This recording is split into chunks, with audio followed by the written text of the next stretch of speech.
Bueno, este es el vídeo de la tercera semana. Eh, Voy a intentar ser lo más breve posible. Eh, Respecto a la guía de esta semana, no voy a comentar nada, lo dejo para que lo leáis, es sencilla y cualquier cosa, pues como siempre comentamos en el foro. Igualmente ocurre con el libro de Martin Robinson, La fe de los incrédulos, que realmente yo no estoy comentando nada en los vídeos por no hacerlos ingobernables, demasiado largos. Entonces, cualquier cosa que os llame la atención, a veces encontraréis cosas que son discrepantes con respecto a lo que vemos en los otros textos, pero bueno, cualquier cosa podéis comentarlo tanto en los foros como incluso también en las actividades y los trabajos. Podéis incorporar parte de lo que veamos allí en este libro, pero no voy a extender en explicar lo que vemos en este texto. Voy a centrar básicamente hoy en el texto de Berger, que es el primero de los textos, de los capítulos que vamos a ver respecto al libro El dosel sagrado de Berger, que es del año 1967. Ya el texto es suficientemente denso como para poder estar aquí hablando bastante tiempo, así que voy a ir lo más rápido posible. Básicamente, la cuestión aquí que vamos a abordar es el tema de la secularización, que ya lo anticipamos la semana pasada como el gran tema de la sociología de la religión. Sobre la secularización hay mucho debate y hay muchos escritos y estudios acerca de la secularización.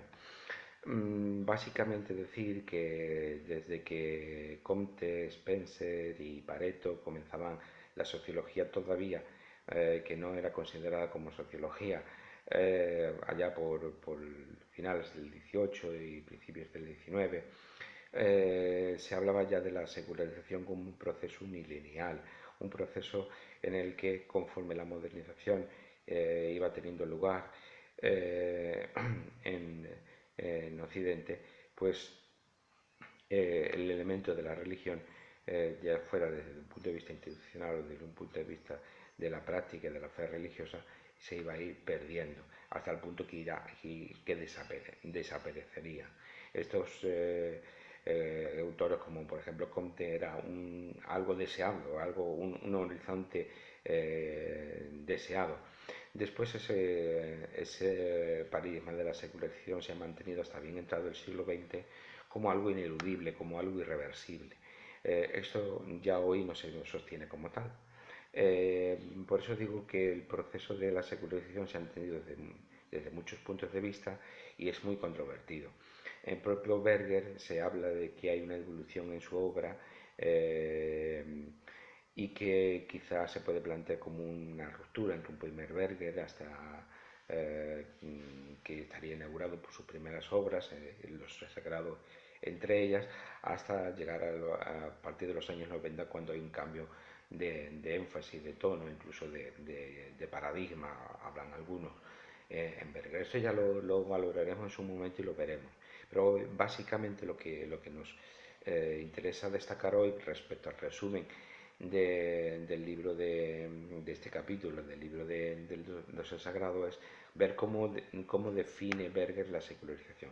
Y Berger en su página, la página 134 del libro, define la secularización en doble aspecto. Por un lado estaría el aspecto institucional, es decir, que el proceso de secularización, el proceso de separación de la Iglesia y el Estado, o las iglesias cristianas en los diferentes estados europeos, y también la pérdida de influencia de la Iglesia como institución que monopolizaba no solamente la definición de la realidad en el espacio social, sino además pues, ámbitos tan importantes como la educación, como la sanidad, que irán pasando de forma progresiva a manos del Estado.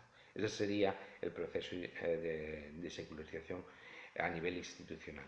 Pero también hay un proceso que Berger llama el proceso subjetivo, que sería el proceso de secularización de la conciencia. Es decir, que, como decíamos la semana pasada, más y más y más personas viven como si Dios no existiera.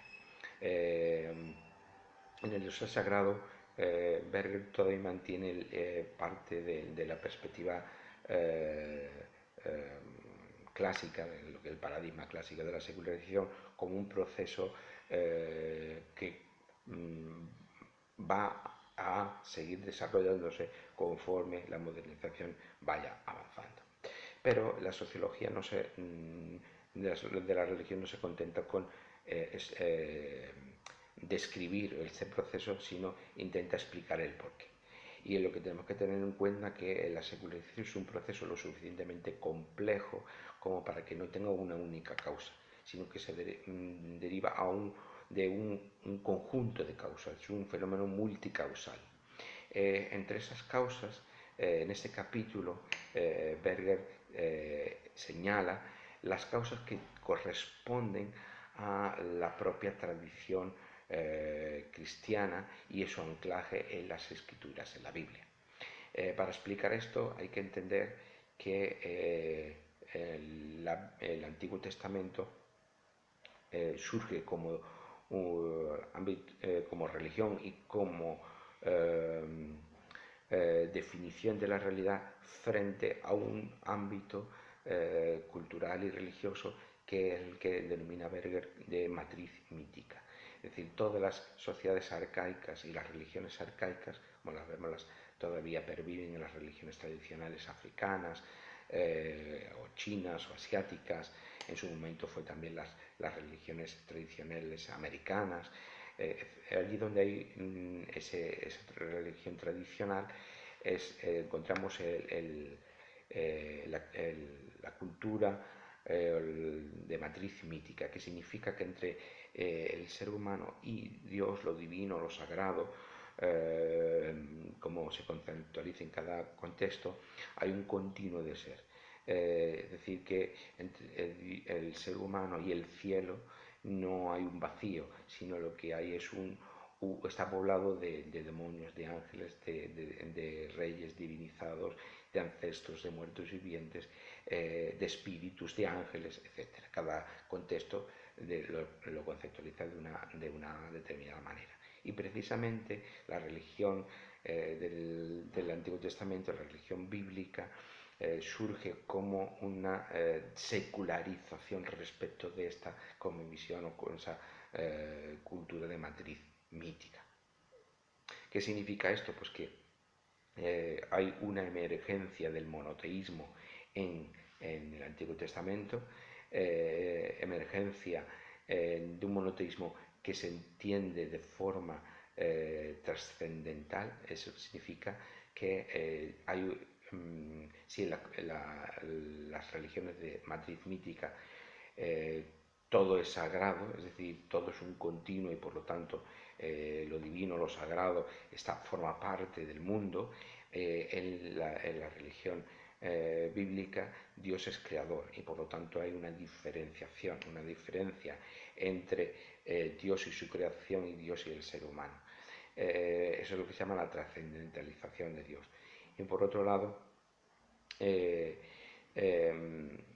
si no solamente Dios se trascendentaliza, sino que en cierto modo hay una emergencia personal de Dios, persona no en el sentido moderno, sino en el sentido de relación o de revelación a partir de lo humano.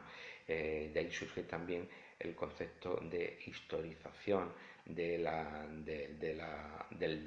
acción de Dios, de las acciones de Dios, de las manifestaciones de Dios, que se manifiesta en lo plenamente humano, en el desarrollo, en este caso del Antiguo Testamento, de un pueblo, desde su génesis hasta todo el desarrollo histórico de los grandes acontecimientos que jalonan la idiosincrasia de ese pueblo, pasando por los grandes imperios de la antigüedad, por Egipto, por Asiria, Babilonia, Persia, Grecia y Roma.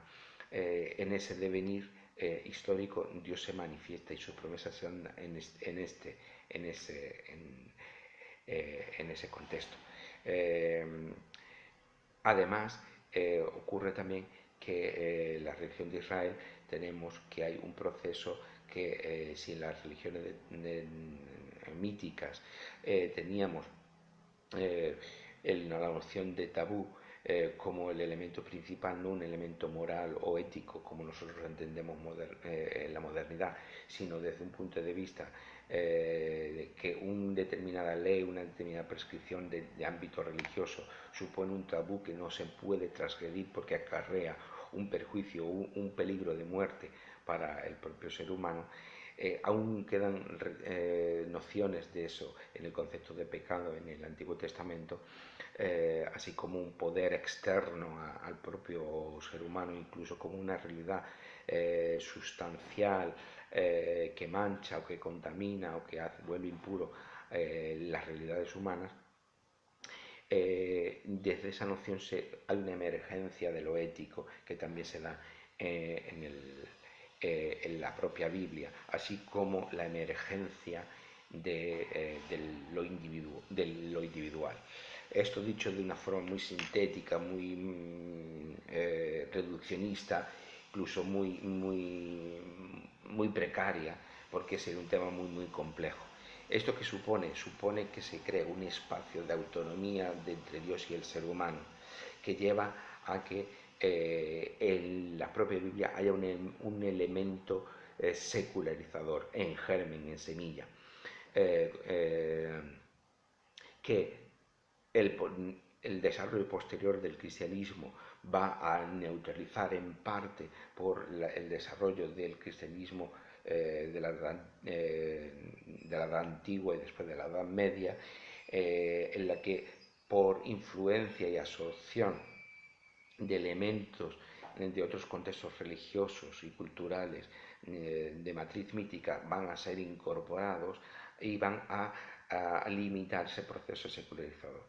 Incluso yo diría más, y esta es una posición personal mía, pero que esa reversión de ese elemento secularizador del Antiguo Testamento ya aparece también en el Nuevo Testamento, porque si el Antiguo Testamento es un mundo sin demonios, sin espíritus, sin ancestros, sin reyes divinizados, en el Nuevo Testamento, por influencia persa y después griega, aparecerá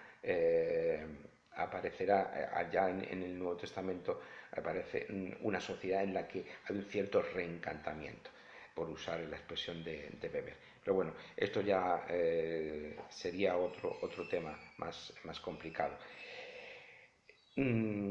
Será después el protestantismo el que, como reacción al catolicismo medieval y como también reacción a todo ese mundo reencantado, ejerce un reduccionismo, y además la recuperación del contacto más directo con la Biblia supone recuperar ese elemento secularizador que lleva a que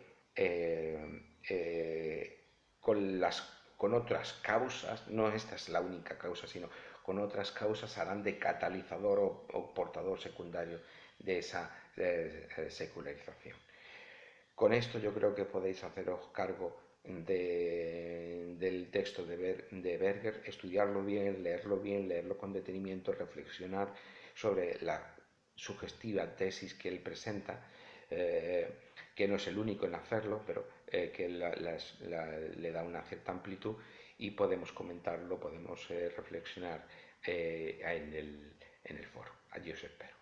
Que vaya bien la semana.